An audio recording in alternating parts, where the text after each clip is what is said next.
Welcome back, my little recusants, to another episode of our Kingdom Hearts 2 Final Mix 100% guide. We have just gotten an achievement for reuniting with Riku and Kairi. Oh my god, there was so much there. Like, Sora just falling to his knees, crying over finally being reunited with Riku. Riku's inner shame of, like, the darkness of his past, literally, like, being how his lived present experience is. And Donald's just like, it's amazing that Kairi is able to recognize Sora, and I think that's just like her innate Princess of Heart power, is that like she can see the light in people even when they're shrouded in darkness. Like Kairi was able to recognize Sora even as a Heartless. She could see Riku in like the dark coverings of Ansem overshadowing his heart. Amazing. This spot should do.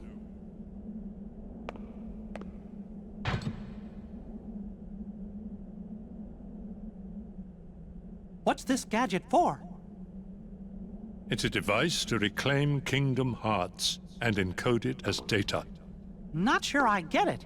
I do not claim to know the outcome of this venture either.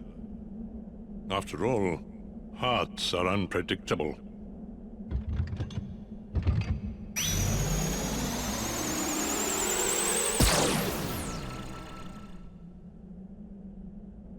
I also didn't even mention just hearing Christopher Lee there. Oh my god, like Diz is Ansem the Wise. Diz had lost his identity, lost his kingdom, lost his people, lost everything.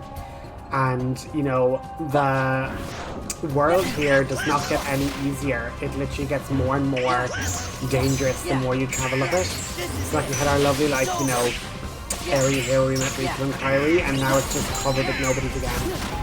But the nobodies it's covered with are assassins, which dropped the Twilight Gem, which we're going to have 20 of. So a very good spot because we're right by a save point. You can go, save, quit, return, fight 4 or 5 assassins, hopefully get 1 or 2 Twilight Gems, and just rinse and repeat until you've all 20. That's one way you could fill out the missing materials for your item synthesis. We're after finishing out all the maps. There's one map still sitting awkwardly in Radiant Garden, but we finally see Ansem the Wise and not covered in the trappings of Diz anymore. And just kind of going through and getting our characters, but we obviously have more characters to come. Very much, you know, we have other organization members to defeat, and that is where this particular zone that we're in the world map, it's quite haunting, to be honest. This is actually the graveyard of Organization 13. When we get out to the map, you're going to see a collection of, you know, broken tombstones, some of them with blue panels and some of them with pink panels. The pink panels are the nobodies of the organization that no longer exist. The blue panels are the organization members that still exist in some way, shape, or form. And what you're going to notice is you're going to see all the organizations based on their weapons of choice. And so we see dual-wielded keyblades there by Roxas. We see cards, and we see the hammer or tomahawk of Syx as well. So we're going to have to take down these final members of the organization in order to reach Xemnas. Now, I am getting our limits in order, and thankfully Genie came well prepared, already in final form. And it is a amazing magical explosion of chaos. And I didn't remember that I'd done Master Form. I wasn't sure if I did or didn't, so I was like, listen, when in doubt, just land a few simple hits so we can log a limit within Jiminy's journal. Next on our list of things is to use all of the limits from Donald and Goofy. Donald and Goofy have 2 limits each. There's the Whirligoof and the Knock Smash. Teamwork, and then so we have the one other one from Donald, and then I was just triple checking that we had all of the summons, which we don't. We still need to use Peter Pan summon, as well as Chicken Little summon. So this was just, I suppose, the pausing to make sure we get all the limits done section. And as you can see from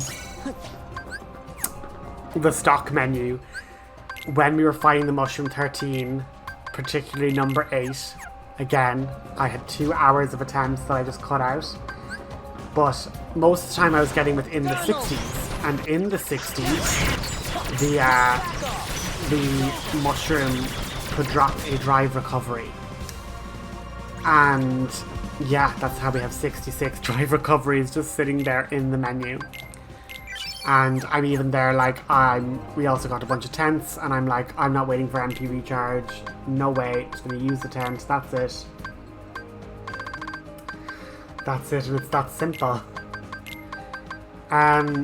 We've given Donald the accessory of the Shock Charm Plus, and the Shock Charm Plus actually counts as Donald having an additional Thunder Boost equipped. So we can actually make Donald quite powerful, at least against like nobodies, if we just equip him with Tornado, or not Tornado, with Thunder. I was reading Goofy's abilities. If we just equip him with Thunder, then we're well able to have Donald be a little DPS Black Mage.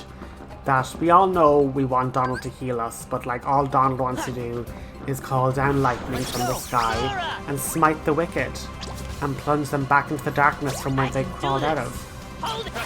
So just literally, yeah, Chicken Littles is funny. You can throw firecrackers at the enemies. It's like, it's just gas. The limits are fun. They're funny. And yeah, I basically was like, let's just warp ourselves back out to the Hall of Empty Memories. Let's just teleport ourselves back just to save us walking all that way. So I just walk back to Twilight's View and use the warp to send us back. But as I say, just flicking through the limits again, I was like, do I have everything? Yes, I do. Donald Duck is there. Oh no, I don't. I need Peter Pan. That was the only one I was missing. I was like, check all the worlds, make sure you have every party member from the worlds, and then triple check your summons. So they're so easy to forget about. Like, I don't even think I've summoned Peter Pan yet. So I'm there like, okay, come on Peter Pan, let's go. Let's hopefully let you collect some Twilight Gems for me. So I definitely need some Twilight Gems. The assassins are rare nobodies for sure. So Peter Pan's limit allows him to attack, dropping MP orbs and HP orbs. And all I have to say to the entire situation is, he only wishes he is useful as Bambi. Now, Peter Pan does have the auto-revive feature, like Tinkerbell had, and I suppose he is objectively better than his Kingdom Hearts, 1 counterpart where, Tinkerbell only healed HP, whereas whenever Peter Pan attacks, Tinkerbell is giving regen of HP, and whenever he attacks, he's dropping MP orbs. So I know that objectively, he's air quotes better, but no, nothing's trumping Kingdom Hearts 1 summons. These summons don't hold a candle to the absolute shenanigans you could do with early game Genie, late game Mushu. Bambi was just the best. Absolutely loved him. Loved Tinkerbell, she was great. With high levels of magic, Tinkerbell could just heal so much HP, it was absolutely ridiculous. But speaking of ridiculous, we are not vibing with these mismatched of reds and blues, so we're going to now take the time to take out some Organization 13 members.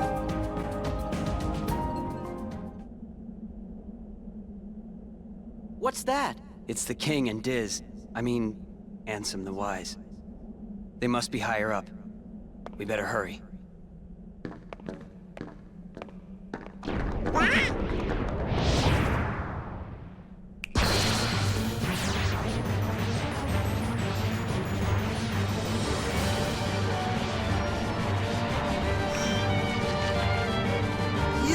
I'd rather we just skip the formalities. So, Luxlord, as you know, has a gimmick, and he is basically like all the other gambler nobodies we've done. They like to play games, they turn you into a dice or a card, and his other gimmick is Sora can run out of time as well as HP. So we have multiple resources to keep an eye on, which is just fun. Remember when we had to like look after Meg in like the underworld, or like Minnie on the walk? You know, it's always great to have like an additional failure condition. That always, you know, is the best vibes for gamers. And the other big problem, guys, we're equipped with Oathkeeper, which has form boost, and we are equipped all the other form boosts to keep our forms really high. But what I didn't tell you guys about, and is a hidden feature of form boost, is that, do you know what counts as a form? Sora dice form. So the reason we ended up being so long in dice form was actually because of all the form boosts we had.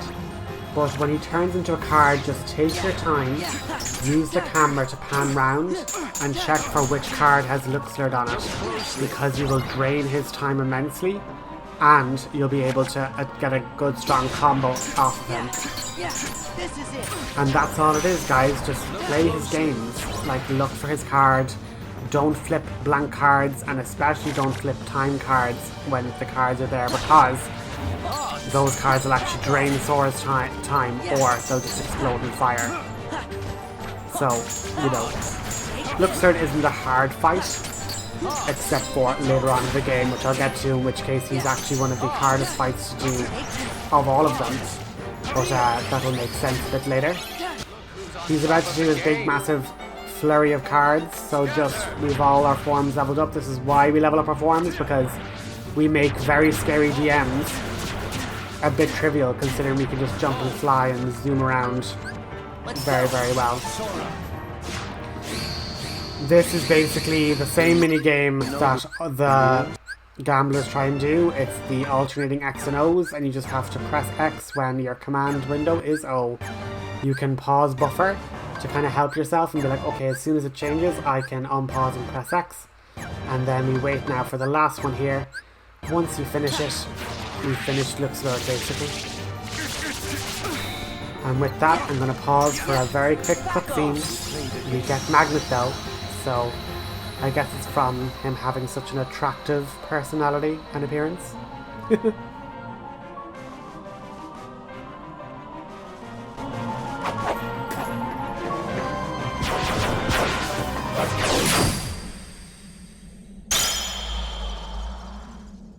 How could you, Roxas? That's Sora!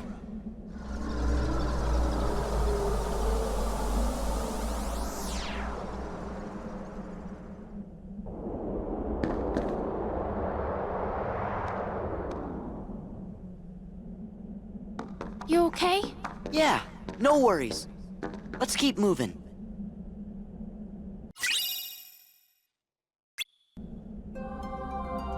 Yeah! Yeah!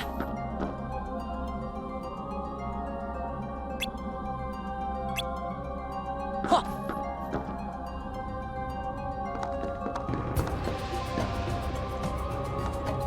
With Luxlord down, we notice that his panel turns red to show that he's defeated.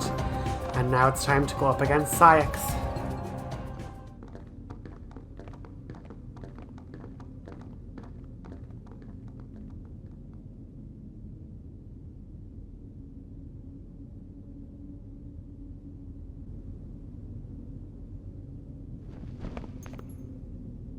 Only you could have made it this far in one piece, Roxas. That's really getting old.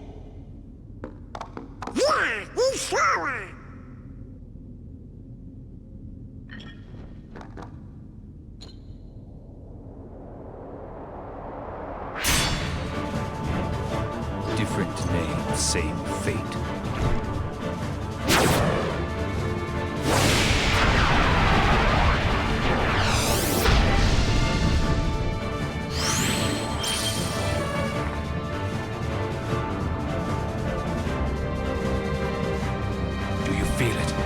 Power. Now, XIII is a dangerous nobody. You'll notice in the top left he's a full berserk bar. This will drain as he attacks, but we can drain it instantly by, just like the Berserker Nobodies, collecting a hammer and using the reaction command to hammer him right out of his Berserk. Now, just like most of the physical bosses, Syx is very, very weak to reflect. If you're able to time your reflex, you can parry his abilities and completely drain him of his HP pool. You don't need, quote unquote, to wait for him to be full berserk to use the tomahawk. It still does very, very good damage. But as you can see now, he's going to start to go absolutely crazy, creating those lunar fire shockwaves. So just fly quickly so you can avoid all that crazy damage. And then when you get a tomahawk, just run up to him and deal damage. Now, what's next on the cards is going to be some final form. And just like Vexen, we can use its unbelievably fast combos to absolutely destroy Syx. Unfortunately, I didn't get the chance to immediately Thunder, which would have KO'd him instantly. But we can glide away while he has his tantrum. And then once we get a tomahawk, we're going to be invincible. And then we just go beside him, break him out of his berserk, and zap him for victory. I'm going to pause for a lengthy cutscene, but I'll talk to you once it's over.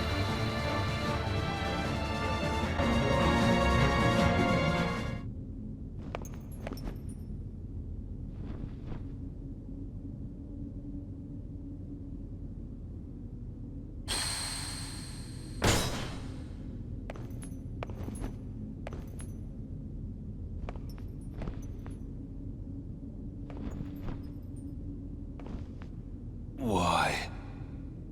Kingdom Hearts. Where is my heart?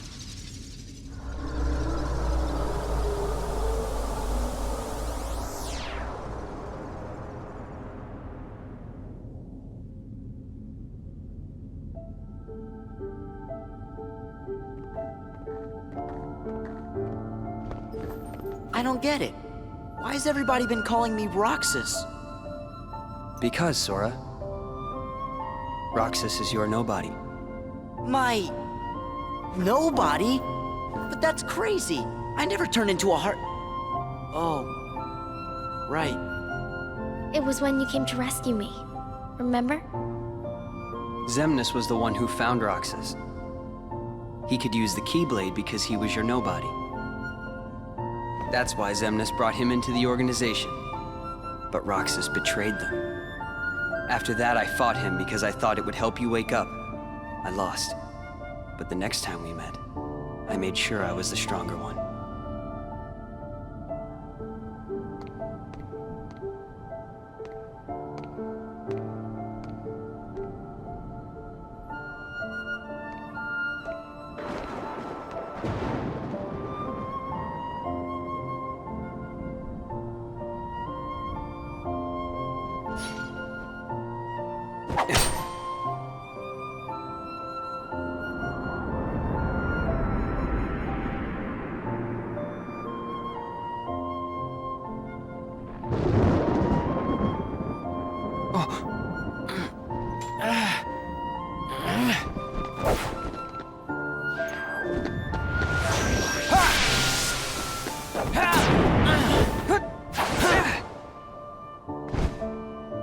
Why don't you quit?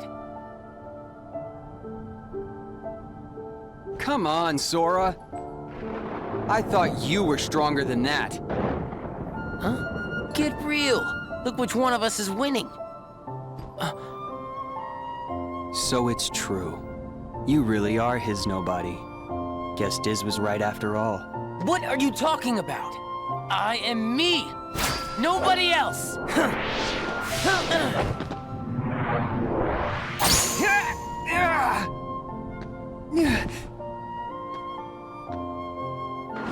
How many times do I have to beat you? All right. You've left me with no other choice. What? I have to release the power in my heart. The dark power that I've been holding back. Even if it changes me forever.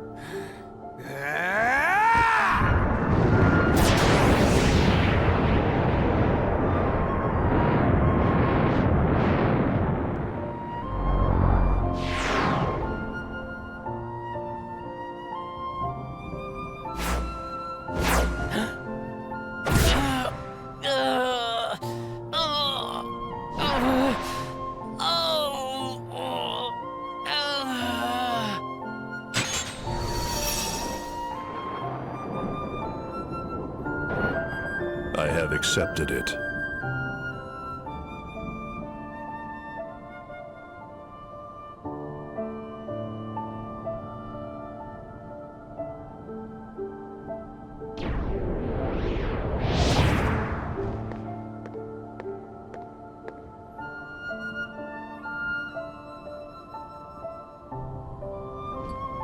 Diz, he could feel Sora. Oh, he told you how he felt, did he? Ridiculous. And nobody cannot feel anything. If he had met Sora, things might have been different.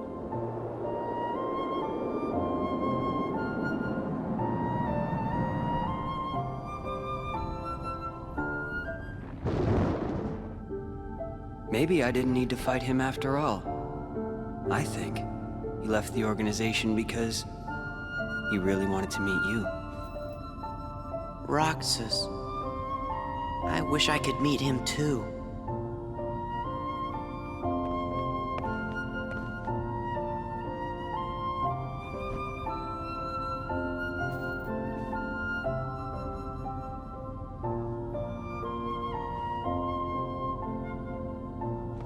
All right, let's go.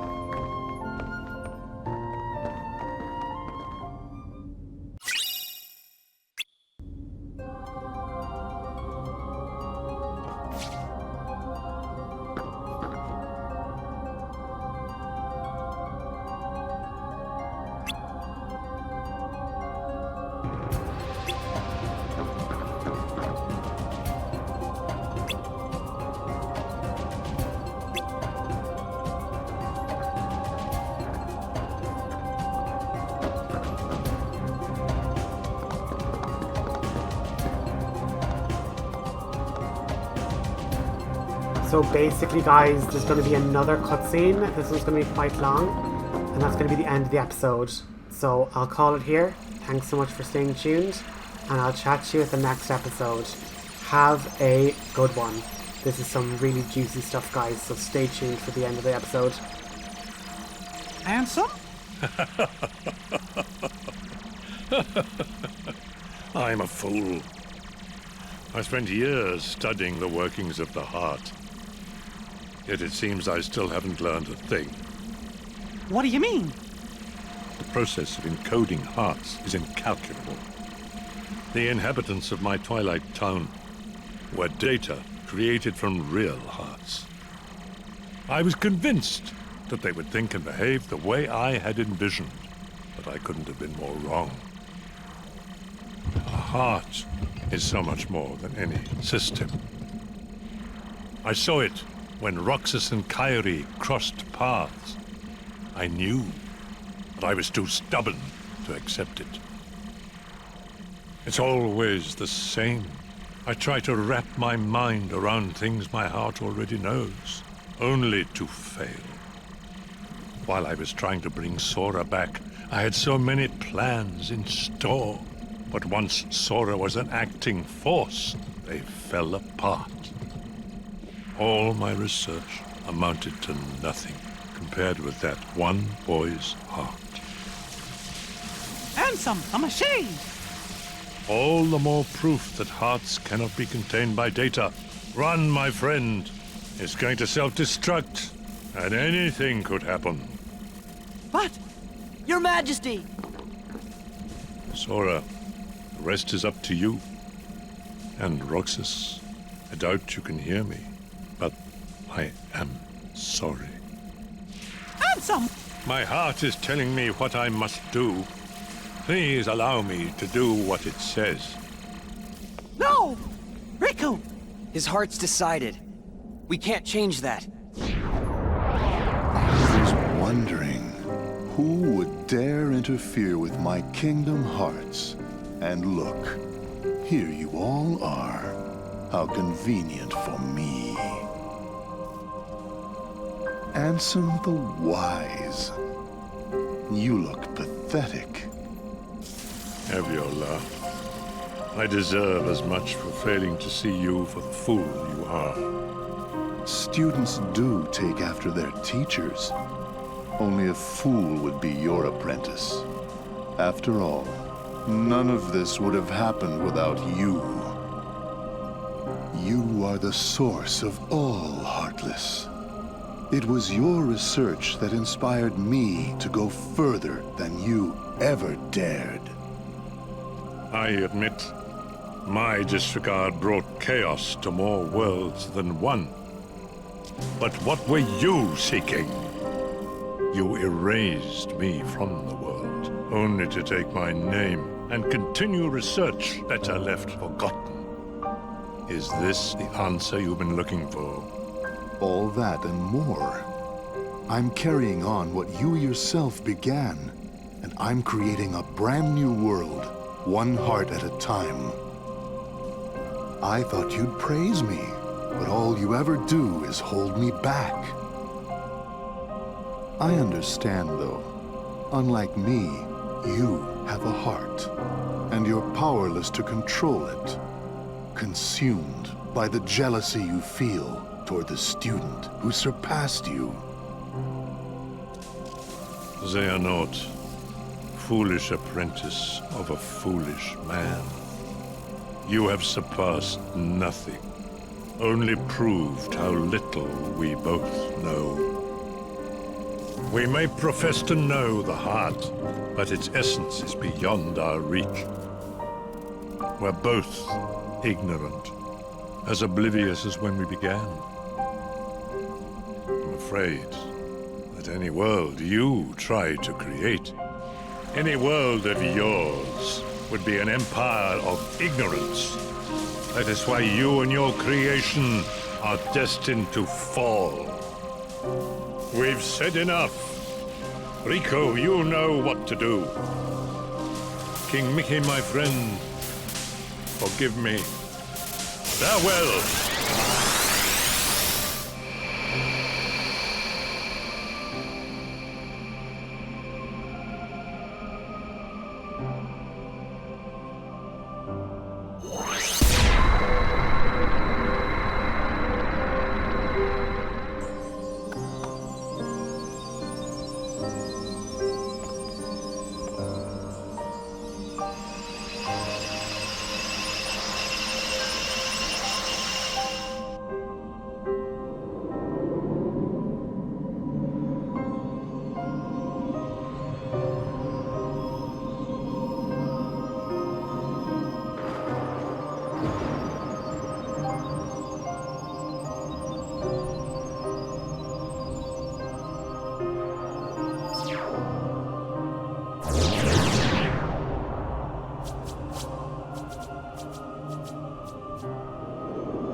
Riku!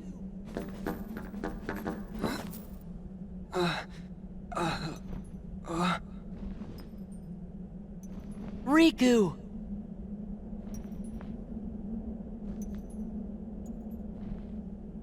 Wow! Riku! Ansem did say anything could happen.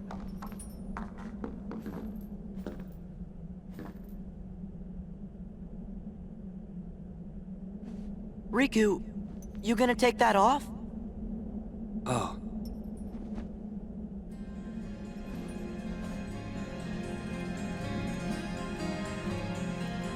What was that? His eyes couldn't lie. Lie? And just who were you trying to fool? Huh? Huh? Myself. Riku, come on, man.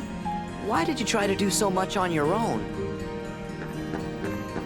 You've got friends, like us.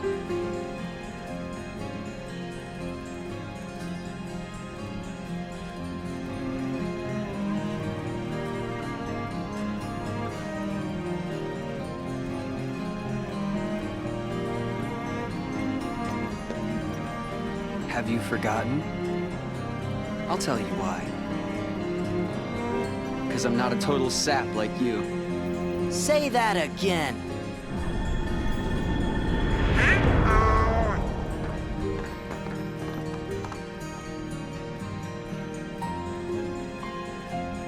What should we do, Riku? We must defeat Xemnas. He's the organization's last survivor. Right.